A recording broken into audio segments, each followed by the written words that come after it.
Right now it's 6, a health alert in Philadelphia. There are new worries about people possibly being exposed to measles after Philadelphia confirms its first case of a highly contagious virus this year. If you're vaccinated, you don't have to worry. But for anyone who doesn't have the MMR vaccine, this could be concerning. Good evening, I'm Don Bell in for Yuki, Washington. The health department says the infected patient visited the emergency department at the Children's Hospital of Philadelphia Monday morning. Before that, they went to the South Philadelphia Health and Literacy Center on Broad Street last Friday and Saturday. Health reporter Stephanie Stahl is here with everything you need to know to stay healthy. That's right. Lots going on with this, Don. Well, this is the second measles case in the state this year. The first was in Montgomery County last week, and now there's one in Philadelphia. The cases are not related, but the infected children have something very important in common.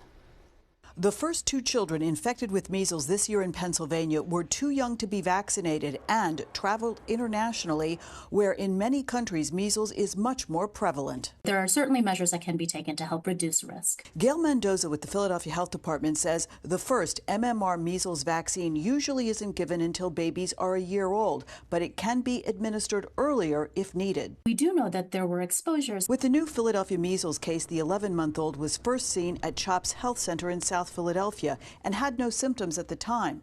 But days later, the child was treated at CHOP's main emergency department when the classic rash had developed. So anyone who was in the waiting rooms in those facilities could potentially be exposed. Yes, measles is incredibly contagious and really does linger in the air.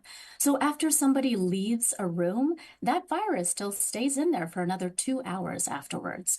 So the exposure time isn't just when that child was in that space, it also accounts for the 2 hours afterwards. She says symptoms can take a while to appear in people who are not vaccinated. Things to watch out for: high fever, cough, runny nose, along with red, watery eyes.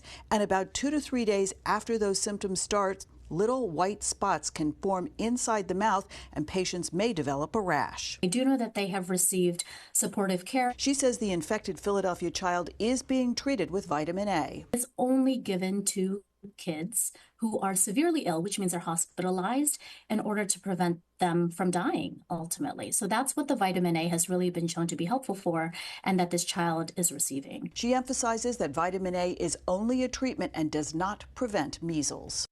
And health officials are now reaching out to people who may have been exposed in those 2 Philadelphia locations. They say people who are not vaccinated and may have been exposed should call their health care provider. As always, if you have questions, Don, people should call their doctors. Absolutely. And we have the latest on this on our website as well. Steph, thank you. If you miss any of those locations or times when the possible measles exposure may have happened, as I just mentioned, go to cbsphiladelphia.com. While you're there, you can also find the symptoms to look out for.